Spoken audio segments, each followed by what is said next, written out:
Sorry, মানে শীতের দিন তো হঠাৎ করে পাওয়াটা চলে গেছে। যাই হোক, পড়াশোনা খবর কি তোমার? হ্যাঁ স্যার, মোটামুটি ভালো। আচ্ছা আচ্ছা আচ্ছা, যাই হোক, কিছু মনে করো না, পড়াশোনা করতে হবে, তোমাকে পাস করতে হবে। এরপরে মনে করো যে বিষয়টা একটু অন্যরকম ভাবে চিন্তা করো না তো। এগুলো সামথিং বিষয়, স্যারদের সাথে তুমি যদি ফ্রি থাকো তুমি ভালো রেজাল্ট করতে পারবা। এরপর দেখা যাচ্ছে তুমি ভালো ফলাফল পাবা, পাস করার দায়িত্ব তো আমার।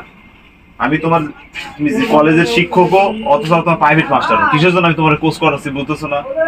যাতে তুমি নির্দ্বিধায় পাস করতে পারো। হ্যাঁ, এরকম করে না, স্যারের সাথে ফ্রি থাকো।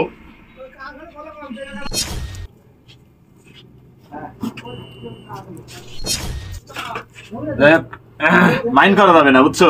বুঝতেছো না বিষয়টা, একটু ফ্রি থাকো। তারপর আমি আপনার ছাত্রী, আপনি তো আমার সাথে এই ব্যাপারটা করতে পারেন না, আমার ফ্যামিলি দেখলে সমস্যা হবে। ঠিক আছে, সমস্যা বিষয় হচ্ছে তোমার বাপ মাও তার পাশের জায়গায় থাকবে না, তা আমি থাকবো, এটা তোমার বুঝতে হবে না বিষয়টা। তা ঠিক আছে, কিন্তু পড়বো তো আমি, আপনি এমন করলে তো পড়া হবে না।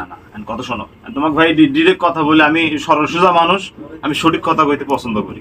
কথা হলে তো তুমি বাপ মাও নাই কেউ না।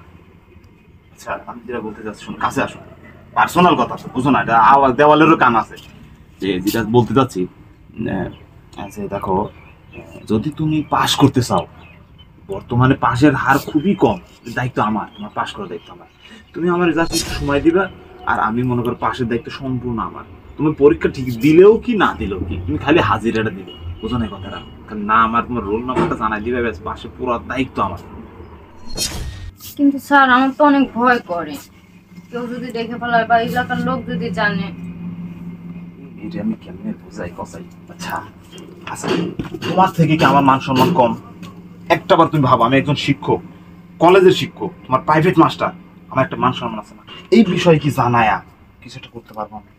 এটা তো মনে করো মানে তোমাকে একটা অভিজ্ঞতা হচ্ছে, এটা তোমার শারীরিক শিক্ষার মধ্যে করে যাচ্ছে এটা বিষয়টা। এরকম আমাদের দেশে এরকম যদি আমরা শিক্ষা দেই, তাহলে মেয়েদের ভবিষ্যতে বিয়ের পরে কোনো প্রবলেম হবে না। এই বিষয়টা আমরা তাদেরকে শিক্ষা নিয়ে যাচ্ছি। চিন্তা করে লাভ আছে? কেউ জানবে না, কেউ দেখতে পারবে না। ভয় করেছে। আরে ভয় ভয় আমি আছি কিসের জন্য? আমি তোমার স্যার না?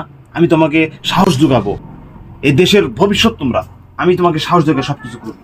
আসো এখানে, সব কেউ জানবে, তাড়াতাড়ি করো না, কোনো সমস্যা হবে না তো?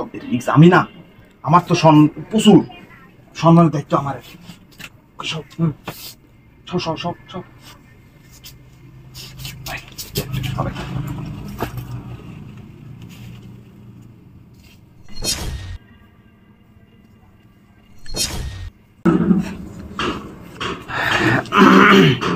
শোনো, এই বিষয়ে কাউকে কিছু জানানোর দরকার নেই, কেমন?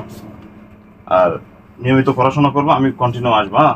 তোমার পাশে দেখতে না, আমার পরীক্ষা কিভাবে ফেল করো তোমার বাপের আমি এবার কোনো জবাব দিয়ে দেবো যে আপনার মেয়ে ট্যালেন্টেড একটা মেয়ে।